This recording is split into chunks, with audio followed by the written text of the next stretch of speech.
this morning for the far side of the world.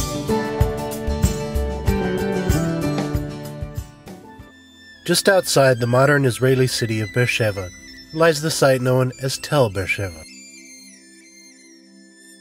Beer Sheva in Hebrew means 7 wells, a reference to the numerous water wells in the area. The site has been occupied since around 6000 BC, and the remains here date mostly to the early Israelite period around the 10th century BC. The Hebrew word ber can also be translated as promise, from the treaty made here between Abimelech and Abraham. Abraham set apart 7 ewe lambs from the flock, and Abimelech asked Abraham, "What is the meaning of these 7 ewe lambs that you have set apart by themselves?" He replied, "Accept these 7 lambs from my hand as a witness that I dug this well." So that place was called Beer Sheva, because the 2 men swore an oath there. Genesis chapter 21, verses 28 through 31. And Israel took his journey with all that he had, and came to Beer Sheva, and offered sacrifices unto the God of his father Isaac. Genesis chapter 46, verse 1. Just outside the city wall is an ancient well, dating to the 12th or 13th century BC, believed to be the well dug by Isaac's servants. And it came to pass the same day that Isaac's servants came to him, and told him concerning the well which they had digged, and said unto him, We have found water, and called it Sheba. Therefore the name of this city is Beer Sheva unto this day. Genesis chapter 26, verses 32 to 33. The city gate consisted of 2 strong towers, and a thoroughfare passing between them.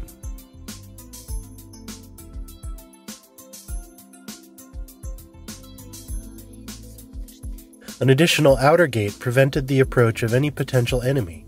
Rooms within the towers were used by guards as well as merchants, judges, and the elders of the city who conducted their business at this central spot.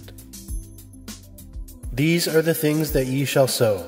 Speak ye every man the truth to his neighbor, execute the judgment of truth and peace in your gates. Zechariah chapter 18, verse 16. The largest building in the city served as the house of the governor, and stands close to the gate controlling the city square and the gate.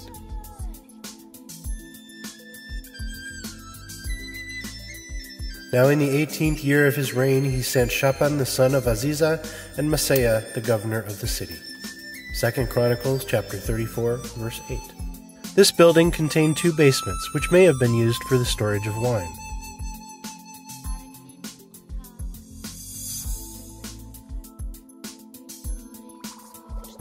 It was built late in the Israelite city's history, and may have replaced the city's temple.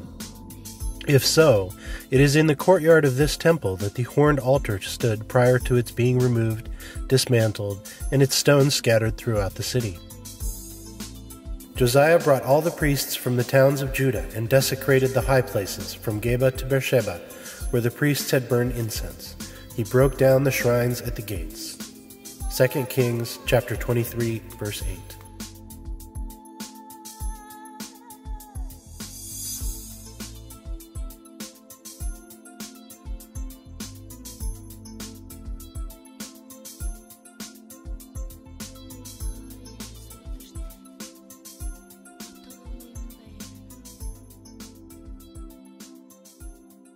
The city administration was responsible for the storing and distribution of basic food products such as oil, flour, and wine, which were earmarked for the caravan trade and the army.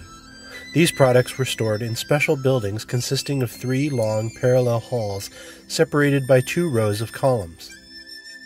The side halls contained clay storage vessels, while the central hall served as the passageway. He also made buildings to store the harvest of grain, new wine, and oil. And he made stalls for various kinds of cattle, and pens for the flocks. 2 Chronicles chapter 32, verse 28.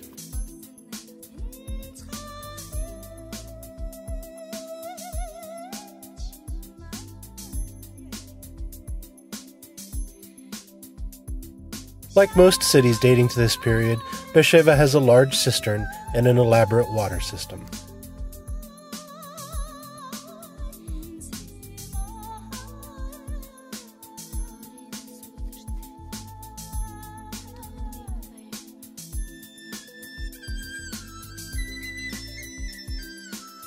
This reconstruction of the horned altar is based on remnants of the original altar, the stones of which were discovered in the walls of buildings on the Tell.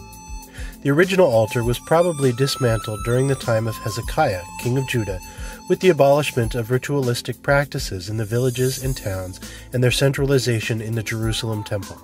He removed the high places, smashed the sacred stones, and cut down the Asherah poles. He broke into pieces the bronze snake Moses had made, for up to that time the Israelites had been burning incense to it. 2 Kings chapter 18, verse 4.